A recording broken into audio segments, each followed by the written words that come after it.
El Señor les bendiga, amados hermanos. Nuevamente nos conectamos en esta hora para continuar con la lectura de este libro, Manual de Homilética de Samuel Vila. Hemos llegado ya al capítulo 7, Ordenación del Sermón. Ya pudimos leer y darnos cuenta la información que este libro nos proporciona acerca de cómo identificar o elegir un tema para predicar. Vimos los tipos de sermones que hay, sermones textuales, temáticos. También pudimos leer algo acerca de las subdivisiones que le vamos haciendo al tema. Y también hemos leído acerca de cómo buscar el material para el sermón. Y lo último que pues pudimos leer es acerca de los sermones expositivos. Y ahora pues pasamos a la parte de la ordenación del sermón. Bendito sea el nombre de Jesús. Así que vamos a seguir en este momento con la lectura. Gloria a Dios. Espero que también ustedes vayan avanzando bien con su materia y en el estudio en el Instituto Bíblico para podernos preparar más para la gloria del Señor a este hermoso y sublime llamado. Amén. Dice en la página que estamos, nos habíamos quedado en la página 113. Luego vamos a empezar en esta hora en la página 115. Hay una página que queda en limpio. Y continuamos la ordenación del sermón. El orden es la base y secreto del sermón, como indicamos en el capítulo 2. El arreglo del esqueleto será la base de dicho orden. No podemos clasificar un montón de cartas si no tenemos a la mano un archivador. Y los mejores pensamientos de un sermón no podrían ser ordenados si carecemos de un bosquejo bajo cuyas divisiones principales podemos agrupar los pensamientos que la meditación del tema y las diversas lecturas que hemos hecho relacionadas con el mismo han traído a nuestra mente. Es necesario que dichos puntos principales vayan sucediéndose en valor creciente e interés, o sea, dicho negativamente. Que no se ponga lo que es de más peso primero y que lo mismo las frases de los argumentos vayan disminuyendo en fuerza de modo que los más débiles vengan al fin. De esta manera no se puede mantener el interés de la gente ni hacer impresión sobre los oyentes. El lector atento habrá podido observar un orden evidente en los bosquejos que hemos dado en los otros capítulos. Y lo habrá notado también en los bosquejos y en los sermones que haya oído de buenos predicadores. Esta lección tiene, empero, por objetivo hacer resaltar este carácter esencial del sermón, para lo cual daremos estas sencillas reglas. Primero, lo general tiene que preceder a lo particular o personal. Por ejemplo, si tratamos de describir la universalidad del pecado, nunca diremos tú y yo somos pecadores. Todos los hombres del mundo lo son, sino que al contrario, todos los hombres son pecadores, tú y yo lo somos también. De lo general a lo específico, entonces, ¿verdad? Segundo, si hay que relacionar algo presente con lo ausente, se toma lo ausente primero. Por ejemplo, el Señor en Lucas 13 habla de aquellos galileos, pero después dice, si vosotros no os arrepentís, pereceréis igualmente, aplicando el ejemplo de los ausentes a los presentes. Tercero, si se trata de un asunto donde entra el elemento tiempo, no se debe invertir el orden, si tomarlo en el del pasado, presente y futuro. Tenemos un ejemplo en Hebreos 13:8. No tendría la misma fuerza y belleza este pasaje si dijera, Jesucristo es el mismo por los siglos hoy y de ayer. Parece que esta regla cae por su propio peso. Sin embargo, algunos predicadores faltan a ella con frecuencia. Cuarto, si hay tales elementos como manifestación, causa y resultado, es natural para tener orden lógico, principio por causa, luego manifestación y por último resultado. Quinto, Siempre debemos poner como en el último lugar aquel punto que lleve a la decisión importante que se desea producir por medio de un sermón.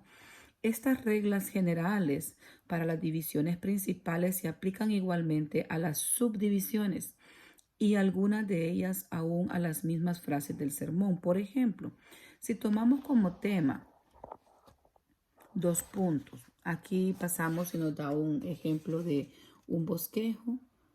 Bendito sea el nombre de Jesús. En la página 117 estamos viendo la ordenación del sermón y nos da el ejemplo 1. El tema que le han aplicado a este bosquejo es un corazón quebrantado. Salmo 51, 17. Y dice, poniendo las subdivisiones de esta forma. 1.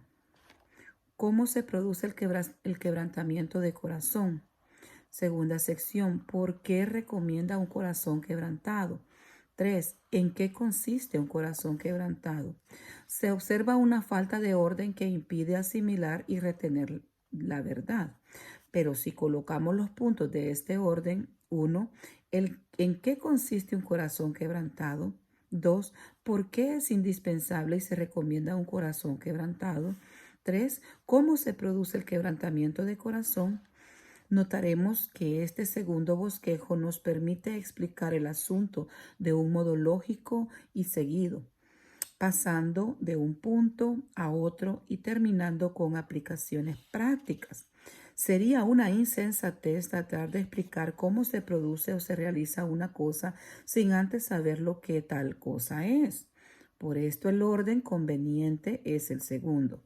El orden del bosquejo debe abarcar no solamente los puntos principales, sino extenderse de modo más escrupuloso y perfecto posible en las subdivisiones, pues traería la confusión igualmente a las mentes de los oyentes si se faltara esta regla al explicar los detalles más ínfimos del sermón. Veamos este.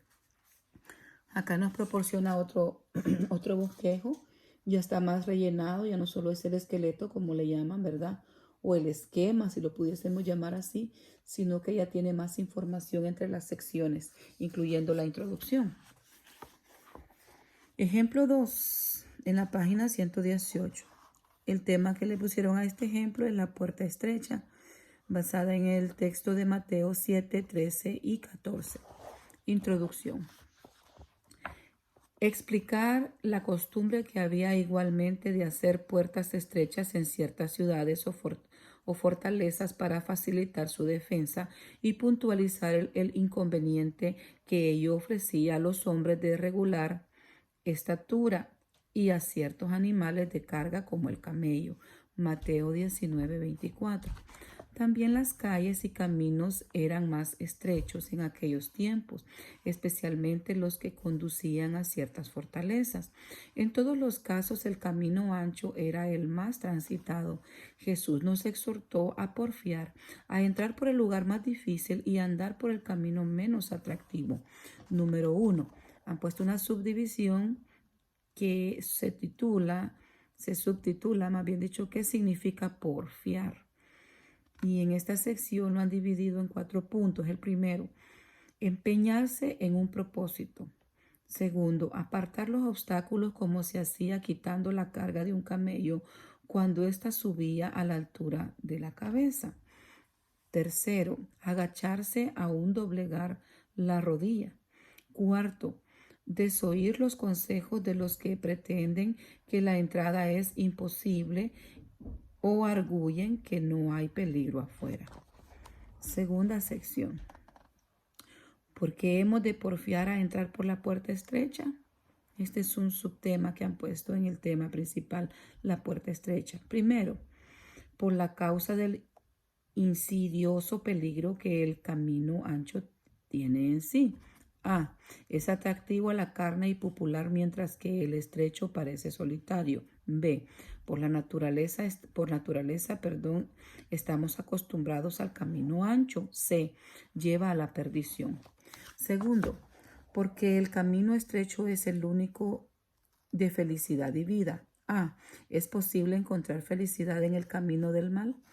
B. Solo la regeneración concede parte en el reino de Dios, San Juan 3:3. Tercero, porque la vida eterna, que es la meta del camino estrecho, merece todo esfuerzo. Ejemplo, utilice con el ejemplo que todo lo que es digno de ser alcanzado cuesta esfuerzo. Por ejemplo, música, pintura, ciencias, etc. A. Esta vida significa liberación de la condenación. B. Dulce comunión con Dios. C. Eterna felicidad y gloria. Cuarto, ¿por qué habrá un día cuando no será posible entrar aunque se quiera? Lucas 13, 24 y 25. Este bosquejo es bastante completo, aunque no tiene más que 2 divisiones, porque estas contienen bastantes subdivisiones con abundante material. Podría hacerse el bosquejo de forma transformada en el título en el punto primero, porque hemos de porfiar a entrar por la puerta estrecha, y divisiones de primer orden, los 4 puntos principales de esta división. Pero esto dejaría fuera el sermón aquella descripción de la palabra porfiar, que nos es buena preparación para que los oyentes entiendan mejor las consideraciones más importantes y prácticas del segundo punto. Siempre los puntos principales deben ser una preparación del que le sigue. Veamos ahora lo que ocurre con las subdivisiones cuando se hallan desordenadas. Suponga el estudiante que hallara este mismo bosquejo redactado de la siguiente manera. Primera sección. 1. ¿Qué significa porfiar?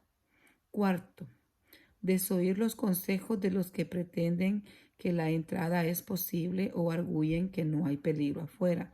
Tercero, ancharse o doblegarse la rodilla. Primero, empeñarse en un propósito. Segundo, apartar los obstáculos.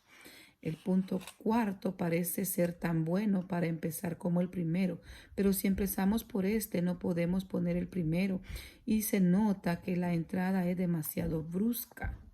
Por otra parte, el punto cuarto nos permite hacer aplicaciones prácticas referente a los que tratan de persuadirnos de que no hay peligro para nuestras almas permanecer fuera del Evangelio y de la gracia de Dios.